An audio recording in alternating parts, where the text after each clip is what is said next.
The instant I heard sirens cutting through the stillness of that quiet road, my stomach sank.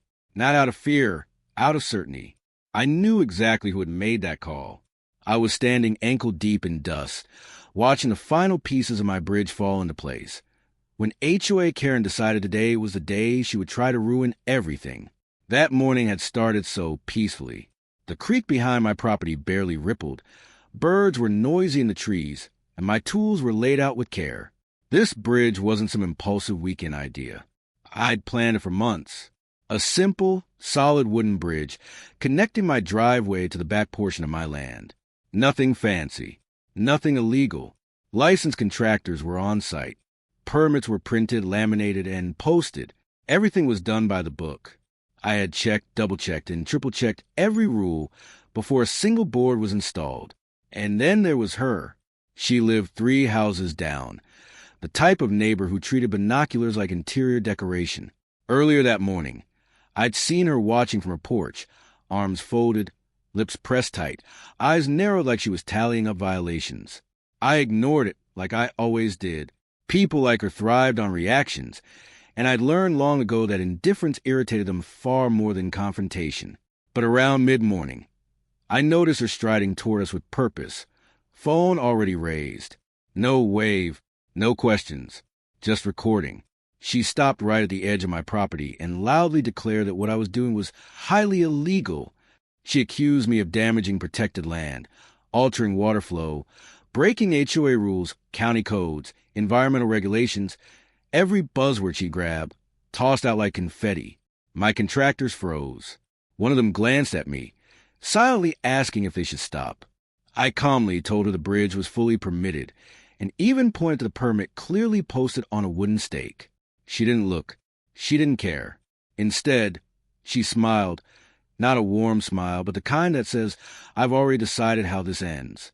She stepped back, dialed her phone, and said the words that made my blood go cold. "Yes, I'd like to report an illegal construction project. Immediate danger." That's when I knew this had never been about a bridge. The HOA had zero authority over this section of land, and she knew it, or at least should have. But Karen had a habit of acting first and letting consequences figure themselves out later. She wanted control. She wanted to embarrass me. Maybe she thought she'd shut the project down for good. When the police cars arrived with lights flashing, the entire neighborhood seemed to appear out of thin air. Curtains twitched. Phones came out. Karen stood proudly near the road, arms crossed, nodding like she just saved the community. An officer approached me and asked who was responsible for the construction. I raised my hand, calm but irritated, and said it was mine. Before I could say anything else, Karen cut in, launching into a speech about how people like me think rules don't apply to them. She spoke fast and dramatic, pointing at the creek, the workers, the lumber, then me, everything framed as evidence in a trial she was convinced she'd already won. I felt that familiar mix of disbelief and frustration build in my chest, not because the police were there, but because she had turned something simple into a public spectacle. This was supposed to be a good day.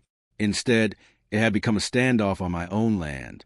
As the officer asked for documentation, Karen leaned closer, watching my face, waiting for panic, guilt, or mistake.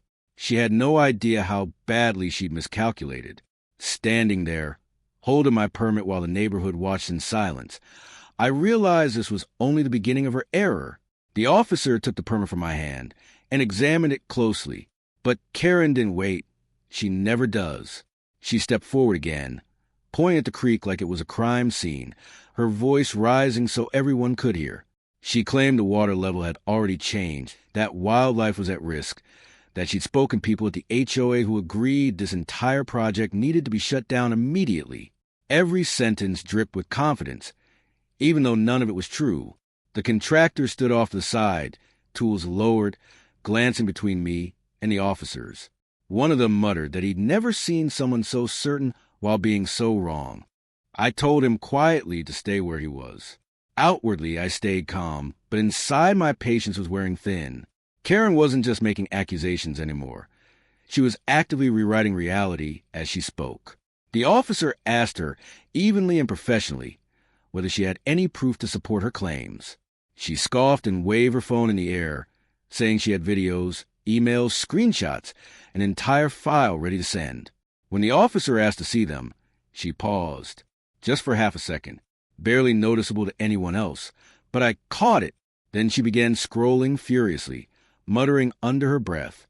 That hesitation told me everything. Still, she didn't slow down. She accused me of trying to intimidate her earlier, said I had smirked when she questioned the construction, claimed I dismissed her concerns because she was just a homeowner.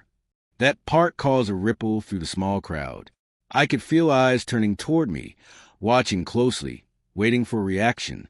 That was her goal, to provoke me into snapping, to make me look defensive, to turn her story into reality. I didn't give her that. Instead, I answered each question calmly and clearly, letting the officer guide the conversation. I explained the scope of the project, the inspections, the approvals, the environmental reviews. Karen interrupted constantly, correcting me with details she clearly didn't understand. At one point, she confidently told the officer that county permits didn't override HOA authority, saying it like it was common knowledge. The officer raised an eyebrow at that. Another patrol car arrived, then another, with each new set of flashing lights. Karen seemed to grow bolder. She stood taller, spoke louder, as if the presence of more uniforms somehow validated her behavior.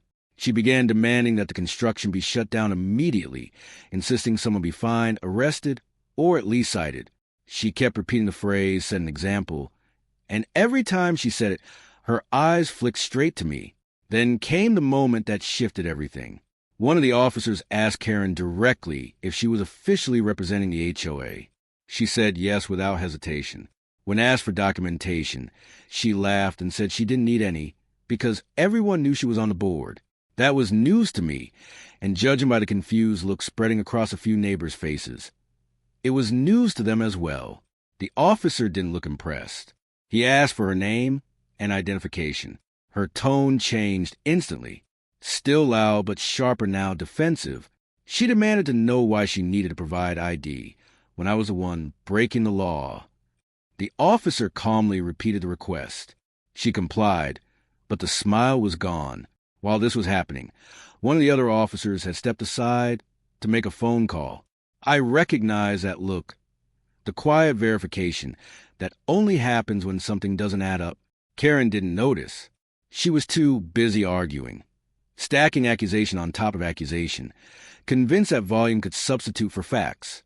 Minutes dragged on. The neighborhood stayed frozen, watching the scene unfold. The tension felt heavy, like everyone sensed a turning point was coming, but didn't know which way it would fall. Karen crossed her arms and announced confidently that this would be handled at the highest level. She said people like me always think connections will save them. She said she couldn't wait to watch me explain myself in court.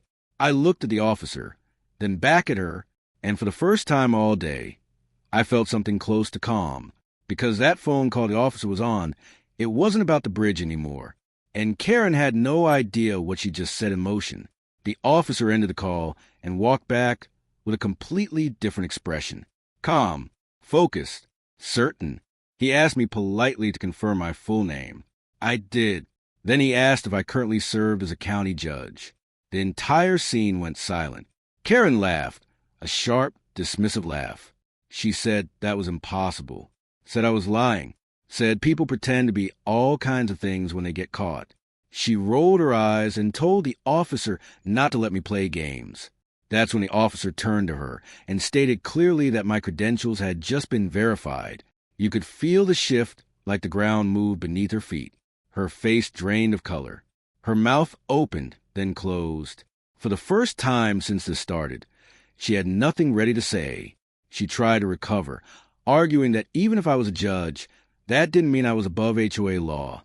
The words came out weaker now, rushed and strained. The officer didn't argue. He simply explained that the land wasn't under HOA authority, that the permits were valid, and that filing an emergency police report with knowingly false claims was a serious matter. As he spoke, Karen's posture collapsed.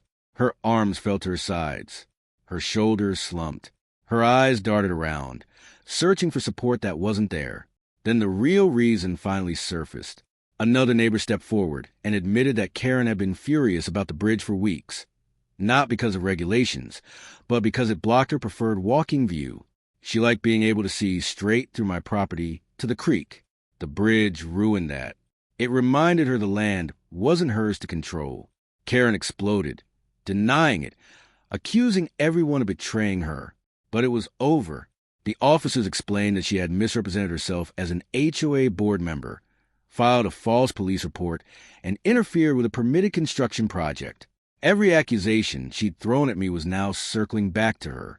When they asked her to turn around, she froze. Then she began crying loudly, saying she was only trying to protect the neighborhood, saying no one appreciated her efforts. It didn't matter. The handcuffs clicked shut anyway. No one cheered. They didn't need to. The silence said enough. As the police led her away, one of the officers apologized to me for the disruption. I told him it was fine. The contractors picked their tools back up. The creek flowed exactly as it always had.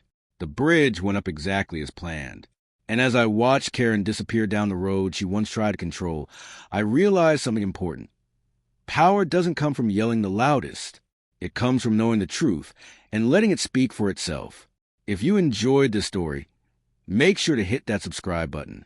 Every subscription motivates me to bring you even more dramatic and satisfying HOA stories. Don't forget to tap the bell so you never miss an upload. I'll see you in the next story, where justice is even sweeter.